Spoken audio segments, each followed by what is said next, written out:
अस्सलामुअलैकुम दोस्तों, drama serial मेरे अपने का अगला टीजर प्रोमो लॉन्च कर दिया गया है यार, जिसमें कुछ सीन ऐसे दिखाए गए हैं कि जहाँ तक मरियम बड़े ही प्यार मोहब्बतें जताई जा रही हैं यार। आखिर क्या शादी करने का इरादा है क्या भाई, बताओ। वाह मरियम। और यहाँ पर हमज़ा का यार सीन ये देखकर हमें बड़ा गुस्सा आया कि यहाँ पर कह रहा होता है पता नहीं किसी से फ़ोन पर, यानी कि किसी और से प्यार करता है, और ये उसकी बीवी सुन लेती है और हमज़ा कहता है मैं उसे अभी डाइवोर्स नहीं दे सकता, आखिर क्यों यार।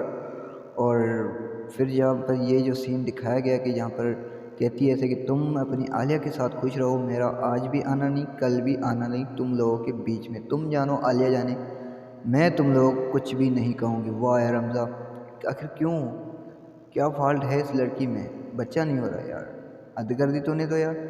तो आप लोग का क्या ख्याल है, आप लोग क्या रहे वाकई में कि हमज़ा तलाक दे पाएगा अपनी बीवी को या नहीं।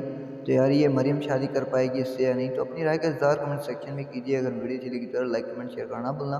एक छोटी सी रिक्वेस्ट है यार, बड़ी मेहनत से वीडियो बनाते हैं तो कम से कम चैनल को सब्सक्राइब ज़रूर कीजिए।